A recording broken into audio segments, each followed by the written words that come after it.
कारेगाव येथे उन्हाळी शिबिर उत्साहात संपन्न। कारेगाव परिसरातील साधना विद्या मंदिर व जय भारत स्पोर्ट्स क्लब यांच्या संयुक्त विद्यमाने कारेगाव येथे 5 ते 15 वयोगटातील लहान मुलांकरिता उन्हाळी शिबिर आयोजित करण्यात आलं होतं। दररोज 1.5 ते 2 तास हे शिबिर घेतलं गेलं। मुलांची मोबाईल फोन पासून सुटका व्हावी, मुलांचे बौद्धिक विकास व्हावेत, बॉडी फिटनेस व्हावेत याकरिता लॉंग जंप, रनिंग अशा विविध प्रकारच्या खेळांचं आयोजन करण्यात आलं होतं। विविध संघटनांमध्ये काम करणारे ज्येष्ठ नेते दशरथ पाटील यांच्या मार्गदर्शनाखाली सदर कार्यक्रमाचं आयोजन करण्यात आलं होतं। सदर उन्हाळी शिबिराचं हे प्रथम वर्ष होतं। या शिबिराला विद्यार्थी व पालकांनी उत्तम प्रतिसाद देत या उपक्रमाबद्दल आयोजकांचे आभार व्यक्त केले। शिबिराच्या समारोप प्रसंगी ज्येष्ठ नेते दशरथ पाटील, माजी नगरसेवक उमेश पाटील, मनोज पाटील, साधना विद्या मंदिरचे अध्यक्ष युवा नेते राकेश पाटील, समाजसेविका रचना पाटील सह अन्य मान्यवर पालक वर्ग मोठ्या संख्येने येथे उपस्थित होते। उपस्थित मान्यवरांनी मुलांना मार्गदर्शन केले। तसेच मान्यवरांच्या हस्ते सदर शिबिरात सहभागी झालेल्या मुलांना सहभाग प्रमाणपत्र देण्यात आले। याविषयी अधिक माहिती रचना राकेश पाटील यांनी दिली व सगळ्यांचे आभार देखील व्यक्त केले।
आपल्या इथे खारेगावमध्ये या साधना विद्या मंदिरच्या तर्फे आणि तसेच आपल्या जय भारत स्पोर्ट्स क्लब याच्या सहयोगाने आपण येथे 15 एप्रिल ते 30 एप्रिलपर्यंत समर कॅम्प घेतलेला होता।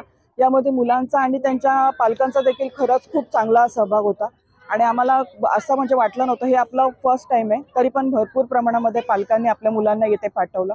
मुलांची शारीरिक, बौद्धिक आणि फिजिकली आपण एक स्ट्रेंथ बोलतो ना, त्या पद्धतीने येथे व्यवस्थित असं विकास व्हावा यासाठी आणि मोबाईलचा स्क्रीन टायमिंग कमी व्हावा या दृष्टीने पालकांनी मुलांना येथे आणलं आणि विविध प्रकारचे गेम, त्यांच्या फिटनेसकडे लक्ष दिलं गेलं। त्याचप्रकारे त्यांना विविध प्रकारे मार्गदर्शन देखील केलं गेलं मान्यवरांकडनं, त्यांना पुढे काय केलं पाहिजे काय नाही। आणि हे लहान लहान मुलं ही आपल्या खरं देशाचे एक भावी नागरिक आहेत। यांच्यामुळे देश आपला विकसनशील होऊ शकतो। आपल्या या गावामध्ये विविध प्रकारच्या संस्था आहेत, जसं दशरथ दादांनी 8 संस्था या 9 संस्था म्हणजे कला संस्कृती प्रतिष्ठान वगैरे आणि विविध प्रकारच्या सामाजिक संस्था या चालवल्या। शैक्षणिक, सांस्कृतिक, कला, क्रीडा विविध क्षेत्रांमध्ये नेहमी ते कार्यरत आहेत आणि आम्ही त्यांच्या मार्गदर्शनाखाली हे समर कॅम्पचे आयोजन इथे करण्यात आले होते। समर कॅम्पमध्ये लॉंग जम्प, परत त्याचप्रकारे त्यांना रनिंग होतं, नंतर विविध प्रकारचे म्हणजे गेमच होते. आणि काही मुलं अशी देखील आलेली होती जे मोबाईलचा जास्त प्रमाणात वापर केल्यामुळे ती अतिशय विचित्रप्रमाणे वागत होती.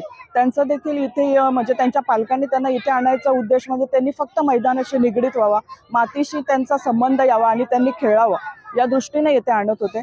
गेम त्या प्रकारे विविध प्रकारचे खेळले गेले इथे.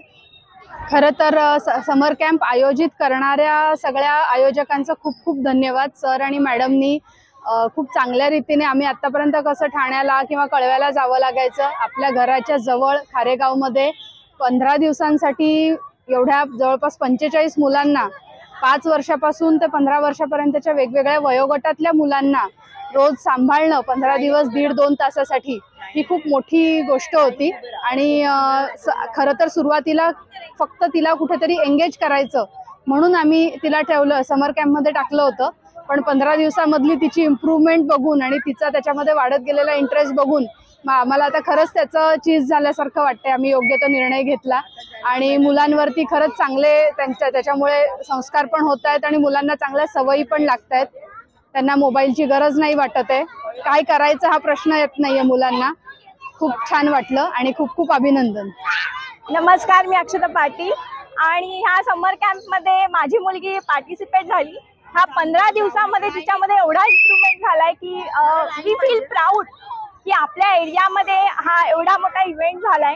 आणि हे 15 दिवसात जे तिने शिकलंय आणि त्याचा हा चीज झालाय की तिने 2 गोल्ड मेडल मिळवले, तर ह्यासारखी मोठी गोष्ट माझ्यासाठी काहीच असू शकत नाही. थँक्यू.